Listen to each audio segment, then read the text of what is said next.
So you've checked your passport's expiry date, although I think a few people this summer have not, looking at Instagram. Maybe you've got your insurance sorted out, your sunscreen. What about a health check before we pack our bags and head to the airport? It is, of course, depending on where you're travelling, but staying healthy can require a bit more preparation than throwing a bit of mosquito repellent into the suitcase.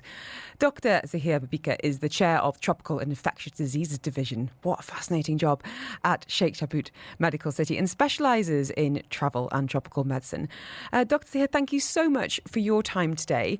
I'm really curious about what we should be thinking about when it comes to our health before we travel. Why would an otherwise healthy person need a pre-travel health consultation? What are we missing? Right. Thank you very much for having me today. Great question.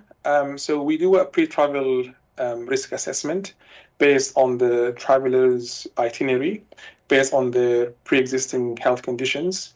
And obviously, the travel destination plays a major role in deciding on what issues we need to tackle during that pre-travel consultation.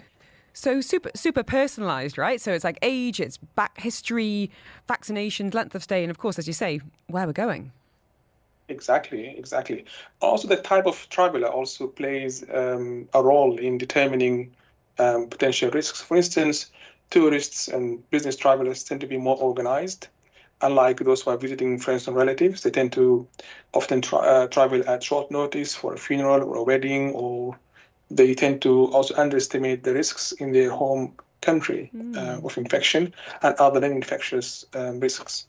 And let's talk vaccinations, Doctor. Are there destinations or types of trips that should immediately prompt us to check whether we need additional vaccines? What are the big ones that travellers tend to overlook? Right. So yellow fever is a big one for sure. Some countries will demand evidence of vaccination before allowing the traveler to enter. So the immigration officer will actually decide to allow the passenger or the traveler to come to the country or not based on the travel vaccination documents. Obviously, some people have what weakened body defenses, and we can help them. We can give them an exemption certificate that will enable them to travel, obviously with the education about avoidance of mosquito bites, which is a main vector for passing yellow fever.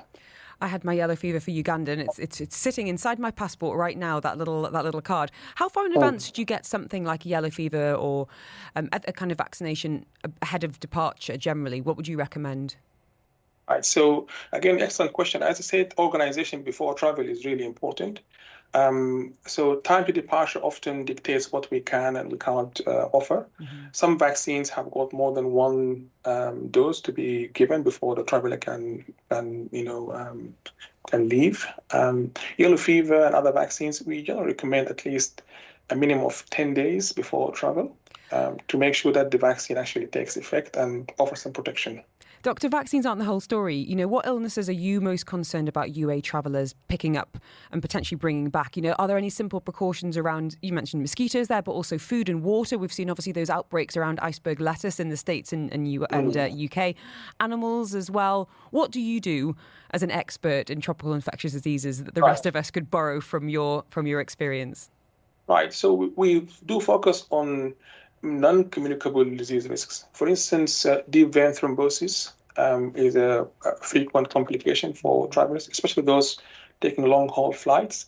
So we give some tips: staying hydrated during the flight, avoiding or reducing the amount of alcohol they take during their flight so they don't become dehydrated. Also, we recommend certain strategies. For instance, for long-haul flights, we recommend taking the aisle seat if you are in economy, because that has been shown to reduce the risk of TBT. And the most likely explanation is the fact that you have to stand up every now and then to allow other passengers to access the toilet and other areas within the aircraft. And maybe wear some special socks as well, some sexy stockings. And lastly, you know, what should a sensible medical kit actually contain? I know it's going to depend if you're travelling with kids, or as you say, if you've got prescription medication, or you've got any immune issues or chronic conditions. But generally speaking, for a family travelling, what do you think is great to put in your travel bag? Right. So a basic first aid kit is very helpful. Also, if you are taking long-term medications, please do take enough of these medications. We'll be happy to give you a refill if that's needed.